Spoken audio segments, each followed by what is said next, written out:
नमस्कार दोस्तों, स्वागत है आपका हिंदी नॉलेज शो में। तो दोस्तों, आज भारत के लिए एक बहुत ही ज्यादा बड़ी खुशखबरी निकलकर सामने आई है और यकीन मानिए, इस खबर ने बड़े से बड़े आलोचकों के मुंह बंद कर डाले हैं। क्यों? क्योंकि जब भी इस पर कोई रिपोर्ट आती थी ना, तो जो भारत के आलोचक थे वो क्या कहते थे कि ये तो सिर्फ इसलिए हुआ है क्योंकि दुनिया भर में लॉकडाउन लगा था, कोरोना फैला था। कोरोना खत्म हुआ तो अचानक से डिमांड बढ़ी, इसलिए हो गया।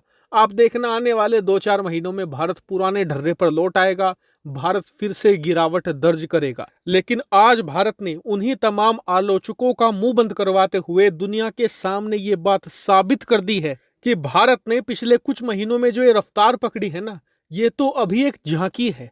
अभी तो भारत की पूरी पिक्चर बाकी है। लेकिन एक यहाँ पर छोटी सी ध्यान देने वाली बात यह है कि इसी खबर में एक कंसर्निंग खबर भी है, उस पर भी बात करना बहुत ज्यादा जरूरी है। ये बहुत इंपॉर्टेंट वीडियो है, प्लीज अंत तक जरूर देखिएगा। चलिए वीडियो की शुरुआत करते हैं।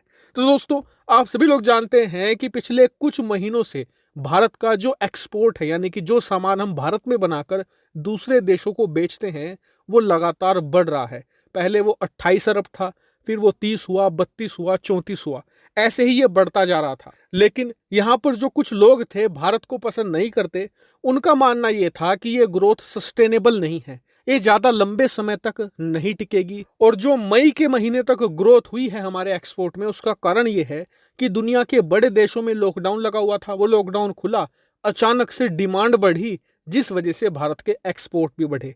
ऐसे में सबकी निगाह थी जून के महीने पर, क्योंकि जो भारत के आलोचक थे उन्होंने दावा किया था कि जून में भारत गिरावट दर्ज करेगा। लेकिन आज जब जून के महीने के आंकड़े आए हैं ना, सबकी आंखें फटी रह गई है। दरअसल आप स्क्रीन पर खुद देखिए, भारत ने एक्सपोर्ट के मामले में फिर से रिकॉर्ड तोड़ा है।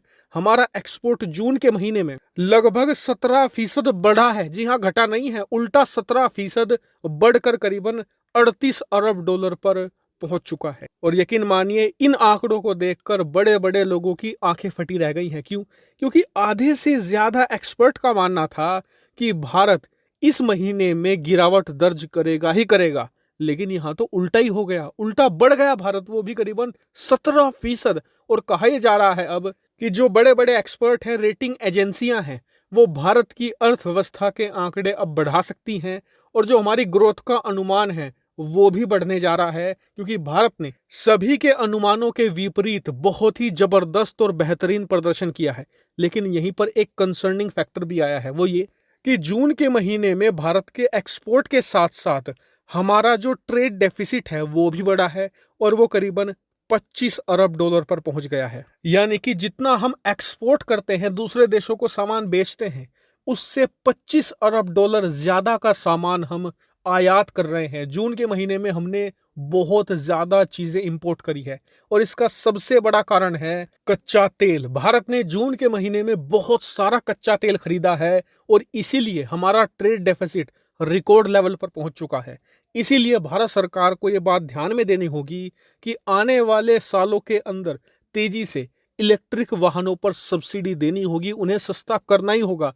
वरना ये जो ट्रेड डेफिसिट है ना, ये हमारी अर्थव्यवस्था को दीमक की तरह चाट रहा है।